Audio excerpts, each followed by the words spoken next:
And we're back. I'm Jack, your British goat. Probably not the intro I should be using, but hey, that's what we do here. Where we left this off, us pesky Brits were spanking your asses up and down the little bit of America you had. So let's see how you absolutely turn around and destroy us.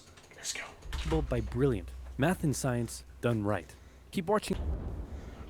Washington's butt was sufficiently kicked. Winter was here. His troops' morale was low. Some just up and left. Washington needed to do something, anything to restore faith in the revolution. The British had spread throughout New Jersey and settled in for a winter of drinking cider and partying hard. Nobody expected an attack in the winter, so Washington started making plans for an attack in the winter. The British had hired a large force of Hessian mercenaries from the German states of Hesse-Kassel and Hesse-Hanau to fight the rebels. It was these mercenaries that were stationed across the Delaware River from Washington and his army. And there were more Hessian reinforcements incoming, but they made an unscheduled stop because their commander got thirsty. No, not that kind of thirsty. That kind of thirsty. Hey. It was Christmas Eve with a blizzard outside when Washington heard the Hessian defenses were down, and he decided to attack. He made a perilous crossing of the icy Delaware River with 2,400 men. It almost feels like the color of the coat should be different, right? Like, I don't know, like maybe it's just how we naturally see colors, but I think America would be more red. And us as British would be more blue. Where he caught the Hessian forces completely off. Let me know if that makes sense to you. Battle, the Hessians surrendered in droves. It was a much-needed victory that sent a clear message, not only to the British, but to Americans across the colonies. The war was far from lost. General Cornwallis led the British forces south to counterattack the Americans, but in a series of battles, Washington's defensive positioning and flanking maneuvers defeated the British 3 times in 10 days. And the British decided to abandon southern New Jersey for the Wow, you're gaining a lot of ground Washington now. Finally set up a winter camp in Morristown, but for the when you show the actual map, the British.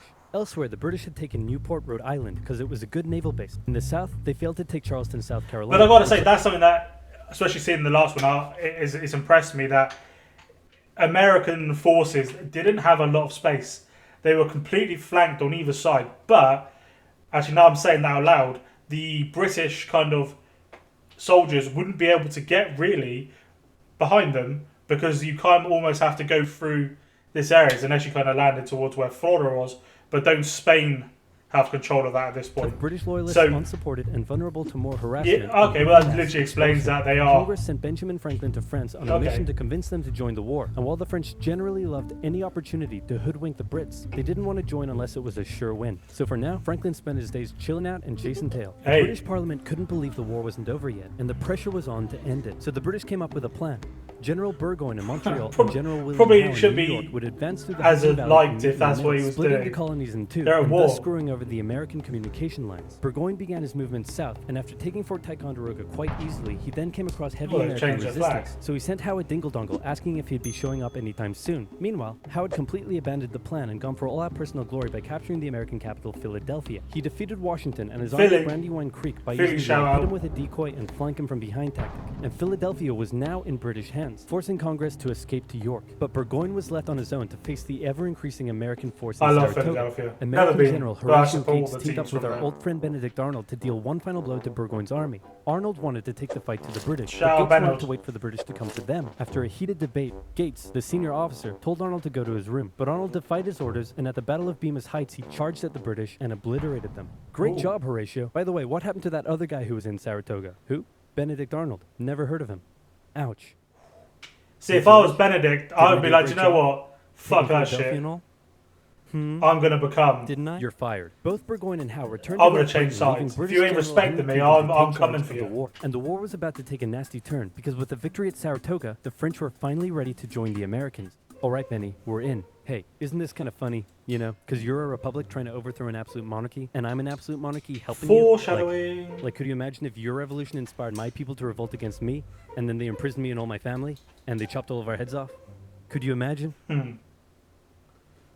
That's called foreshadowing. For now in America, winter was here once again, which meant yet more disease, more starvation, and even a little... I'll tell you what I like about, especially watching it in this kind of way is, like I said, we didn't learn anything like this in school, right? We're never going to learn this, and in people in schools now in England, you're never going to learn it because it sounds horrible saying it out loud. It doesn't affect us. It doesn't matter to us. American history means nothing to us over here in that kind of way of education. But because my main audience and you guys are mainly American, I want to learn about your history. I'm not just doing your sports. I want to learn everything because it's so interesting to me to always see how we all live differently and how our history is. So I say that's the main reason I'm doing these type of videos now, other than just the basketball job ones was again and things like that. But suddenly, a Prussian guy with a very fancy name, hired by Benjamin Franklin, showed up out of nowhere and said, "Hey, I was about to say, is that Franz Ferdinand? But that was about trained them. He did. 200 years later. Accurately, how to march in formation, where to poop and where not to, and strict punishments were handed out to anyone that makes who didn't sense. comply. Washington's army came out of the winter. They wouldn't have been a well-trained army. An improved force, ready to take Philadelphia back from the British. In the end, though, they didn't have to. With the French entry into the war, the British ordered General Clinton to evacuate Philadelphia and consolidate all of the British forces in New York. So Washington sent Benedict Arnold to reoccupy and secure the city as he pursued the British. I'm surprised he's still working for you lot, to be fair. To attack at Monmouth Courthouse. The battle took place on a sweltering hot summer's day, and as many soldiers like today, I'm roasting as they did from battle. In the end, after some incompetence/borderline treason from Washington's second in command, it was a draw. And in this war, a draw is kind of a victory for the Americans. Next up, let's talk about this guy. This is John Paul Jones. John Paul Jones is handsome, Scottish, and absolutely insane. When the war first broke out, everyone was like, how did the colonies expect to stand up to the might of the British Navy with their meager fleet of converted merchantmen? Yep, try telling that to John Paul Jones. This guy sailed to the British Isles, somehow captured a British ship off the coast of Ireland, and brought it back to France. Then he returned, attacking more ships, raiding towns, and evading capture the entire time. These are basically pirate tactics. But hey, if it works, it works. In one incident, he captured a British ship and returned to a Dutch port without an official ensign because his was lost during the battle. That's a big no-no and can have you arrested as a pirate. The Dutch helped him out by quickly creating a design based on Benjamin Franklin's description of what the American Of course, there's no internet back in that day. They entered it into their records as an official U.S. flag. What they came up with looks pretty cool. The whole campaign probably played heavily on British morale, like Cuba's flag. Their ability to win the war. And fun fact, he was so cool that one of the towns he raided in 1778 gave him an official honorary pardon in 1999. Keep ripping in heaven, John Paul Jones. You're an angel now. What the Continental Navy was lacking in resources, though, the French entry into the war made up for. The French began with naval skirmishes in the English Channel, and they sent a large fleet to America, although it sustained a lot of damage in a storm off Rhode Island. The Americans were hoping for a bigger commitment from the French. I actually so John Adams hate went to France the French. to help Benjamin Franklin continue negotiations. I don't. Victor Wembanyama's French. Here. Check this out. Hey, ladies, I'd like to fly you like a kite, because you're electrifying. Isn't this great? Is he the one that did that? Is he the one that discovered electricity? Benjamin Franklin. Was he? Shit. I thought he was on... No. Isn't he the one that discovered gravity? Oh, fuck knows. That's what you've been doing? Yeah. Why? We were sent here on a diplomatic mission to secure military support from France, not to philander with the locals. Wait, no, ladies, come back. See, you can't even think about back in the day.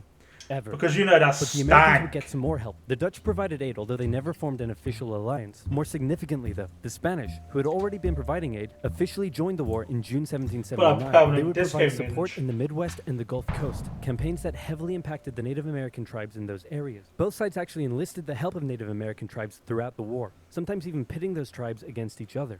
In the summer of 1779... You can't say they enlisted their help. Like, they forced them, right? Like, these people... They've had their land stolen. You know, they don't want to get fucking involved. They want to. I guess they did. I guess they want to kill you all. But still, against the it's Americans like by the Iroquois, Washington organized an expedition that burned down more than 40 villages, forcing the tribes to relocate to Canada for British protection. You gotta think history's horrible, man. History's nasty. African Americans, both free and enslaved. They joined both sides of the war, hoping to gain their freedom. But afterwards, many were simply returned to slavery, particularly those who had fought for the Americans. Despite owning slaves himself, Jefferson had written a condemnation of slavery in the Declaration of Independence, but out of fear of offending the southern colonies, this was removed from the final draft. Wow. For the same reason, the American Army stopped enlisting African American men in 1775, a policy that Washington, a slave owner himself, supported. But they were forced to reverse the policy after the British promised freedom to any slaves who joined them. In general, you stood a better chance of gaining freedom if you fought for the British. However, even those that left with the British after the war suffered mistreatment and discrimination in their new lives outside of America. Our good friend Benedict... The thing is, you don't know this stuff, right? Like I said, we don't know about American history. And we didn't really learn anything really about kind of the slave trade and things like that at school either.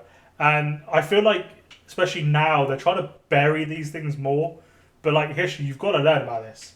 Like and I'm not even saying that in a hard way. Like you've got to learn about this so we don't repeat. Like I didn't know that, and that has really like shocked me there. That you're gonna you help us beat the British, and you will have your freedom to To then put the back. Fucking disgusting. Arnold is now in charge of Philadelphia. Oh, he's my man Benedict. Partying down with and even marrying. I feel bad for him. I can't lie. I feel bad for him. The same him. elite that had partied down with the British when they controlled the city. And suddenly, the people of Philadelphia, including the state governor, started accusing Arnold of having pro-British sentiments. To keep the people happy, Washington wrote a letter rebuking Arnold, calling his conduct imprudent and improper, and that was switch sides, my boy. Benedict Switch Arnold side. to handle. He Switch asked Washington sides. to put him in charge of the fort at West Point. Then he contacted the British, offering to hand the plans of the fort over to them and join their side. Our good friend Benedict Arnold is our good friend no more. Luckily, the treasonous plans were discovered on a captured British officer, but Arnold managed to escape before he was arrested. Arnold. As a British brigadier general, he would go on to lead raids against American cities, most notably his raid of Richmond, Virginia in 1781. His betrayal shook George Washington, who had once again set up camp. Is that where they're saying, I've heard it in movies, and I was watching Friends the other day, you're a Benedict Arnold.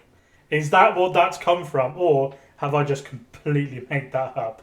At Morristown, his leadership somehow held the Continental Army together through the harshest winter. Your shoes look delicious. We're entering 1780, and Parliament no way it was that bad. The war still wasn't over. The British debt was soaring, and despite taking parts of Massachusetts in late 1779, the North was in a stalemate. So the British decided to make a major shift in strategy to the south, an economically rich area with a higher level of support for the British, or so the British thought. A year earlier, they had captured the underdefended city of Savannah, Georgia, easily, and a joint American-French counter-siege failed. Now they laid siege to Charleston, South Carolina. It fell within months, with thousands of American troops surrendering to the British, a costly defeat. The British quickly moved to take control, and they sent stereotypical Hollywood villain with a British accent, Bannister the Butcher Tarleton, into the backcountry, where he hunted down rebels and destroyed them with ruthless brutality. The British presence also inspired local Loyalist militias in the backcountry to rise up against their persecutors. The British really seem to be onto something. As always, we got a mid-session sub-sesh. If you've not yet subscribed to the channel and you're enjoying this video, take it off full screen. I know you've got it on full screen. Go down below, you'll see the subscribe button. You'll see it's just flashed for you. Click that button. I'll leave you a couple seconds just to smash that out for me. That's refreshing, that is. Did you do it? Good. Thank you very much. If you didn't... With their new strategy, and the ball was very much in Washington's court. I'm going to send my most loyal general, Nathaniel Greene. We're still spanking your ass at this point. Going to have to overrule you there, George. We're sending hero of Saratoga and your biggest rival, Horatio Gates. Watch this, George. I'm going to save the day again. Everybody will love me, and I'm going to get your job. Here I go. And he got into one battle with Cornwallis, got annihilated, and ran away. Alrighty, let's go with your guy. Nathaniel Greene knew the British outnumbered his own forces and wouldn't be defeated with conventional tactics, so he had to think outside the box. He split his army into two, said, "Hey, big boy, look at me," and then they went running in two different directions. Cornwallis sent Tarleton after Morgan, and he caught up with him at Cowpens, where Morgan proceeded to kick Tarleton's butt. Then the two led Cornwallis on a wild chase through North Carolina. I think it'd be very interesting to much heavier and slower than Greene's quick and mobile troops. Greene led Cornwallis see how they actually did fight. His supply line, then crossed the Dan River into Virginia, picked up some reinforcements, and turned back to face the now exhausted British. At the Battle of Guilford Courthouse, the two sides engaged in vicious close combat. Cornwallis, fearing loss, fired his big guns into the chaotic fighting, cutting down many of his own men. Greene retreated, giving Cornwallis the victory, but Cornwallis lost a quarter of his men in the fighting, so it felt much more like a British defeat. At this point, both sides desperately needed something to happen soon to end the fighting. The British were running out of money. I am still surprised that, especially when it started over us having no money, and it started over us wanting to tax you, etc., etc. Why, for years this has carried on? Just give up. Just be like, do you know what? Have your land. There's nothing there anyway. Have it. Like, and now obviously you've become the superpower of the world. But I don't understand. And now I know it was the Mad King. The Americans were again facing mutinies as the men went without pay or even basic living needs. Fortunately, the French were now showing up in greater numbers and were ready to fight. After his encounter with Greene, Cornwallis decided the only way to win the South was to first prevent the Southern Continental Army from using Virginia as a supply base. So he abandoned the Carolinas, moving to Wilmington and on to Yorktown, a position the British believed would be easy to supply and support. On his march to Yorktown, he raided many farms, stealing horses and supplies from the locals, but also freeing thousands of slaves, many of whom joined. How have we also kept hold of all that position as an opportunity to land a decisive blow on the British? Washington wanted to attack Clinton in New York, but I guess you wouldn't want to go in with you like that. It was. Instead, Washington sent out fake dispatches to make it look like they would attack Clinton, but secretly their combined force marched all the way down to Virginia. A large French fleet under the command of Comte de Grasse arrived and successfully cleared the British Navy out of the Chesapeake Bay. The combined land and naval forces then laid siege to Cornwallis's army in Yorktown. The American and French forces tightened in around the city, raining artillery down on Cornwallis. who desperately appealed to Clinton for aid, but Clinton was unusually chilled out about the whole thing. Cornwallis held out for nearly a month before he had no choice but to surrender. Over 7,000 British troops were captured, a crushing Bloody defeat, hell. and with that, Parliament had reached the end of its rope. The war just wasn't worth it, and it needed to end now. The British still held New York, Charleston, and Savannah, but fighting between the two sides mostly ceased as peace negotiations opened up in Paris. The resulting treaty in 1783 saw Great Britain remove its troops from American soil, recognize U.S. independence, and cede territory up to the Mississippi River. In return, the Americans agreed to pay any debt still owed to U.S. independence and cede territory up. I'm assuming there'll be a video out there of how you managed to get the rest of that. Because that's owned by Spain. I don't know who Orange is owned by. Is that Netherlands? River. Oh no, was just the transition colour. Fair enough. So, okay. Turn, the Americans agreed to pay any debt still owed to Britain and gave fair treatment to any colonists who had remained loyal to the crown. The Spanish got Florida, while the French got an economic crisis that led to its own revolution a decade later. Washington retired to his home in Mount Vernon, wishing his men farewell by saying, "I most devoutly wish that your latter days may be as prosperous and happy as your former ones have been." He was the first president, though, wasn't he? he? Hoped to live out the rest of his days in peace. But unfortunately for him, a number of people wanted him to be the first leader of the new country. And by a number of people, I mean literally everyone. The first election campaign in American history was basically a grassroots effort to convince Washington to accept the office. He was sworn in on April 30th, 1789, and he himself established many of the standards and limitations of what the American leader should be. First of all, there was debate on what he should be called. Is he a king? Is he our glorious leader? In the end, they went for a word that at the time was pretty modest. I love the phrase Like the glorious president of the leader. Like, local that's what bowling I'd want to be. Or office bake sale committee. He set up a cabinet of expert advisors, knowing that no president could know everything. Who have we got there? George Washington, Henry Knox, Alexander Hamilton, Thomas Jefferson, Edmund Randolph. Where is my boy Ben Franklin? Is he still getting down to some stanky French purse? No matter how much of a stable genius they claimed to be. He proposed major legislation to Congress and gave an annual State of the Union address to keep his own power in check. He stated that the U.S. should remain neutral in foreign conflicts, and in the end, he voluntarily gave up his power after just 2 terms. He could have made the presidency anything he wanted, but his careful and cautious actions helped set the precedent of an office that is powerful in its limitations, decisive through its diplomacy, and respected in its humility. And so the United States was born, and everything was perfect. It had no problems, not a single one. Certainly nothing that would, cause such an extreme divide that it would lead to a civil war. Which Anyway, I'm going to do some moving videos on. Quick quiz. Name the most American thing you can think of. Baseball? Or Calling McDonald's. the winner of an America-only sports tournament world champions? Or maybe math and science? Wait, math and science? Definitely That's not. right. If you didn't know, science is as American as combining chicken with waffles. And don't just take my word Is this for an it. ad? Ask Thomas Jefferson. Of course, to do that you would need a time machine. And that would take some math and a lot of science. If you want to deeply understand math and science, That was an ad. Look, let me know what you're thinking down below. Is American history?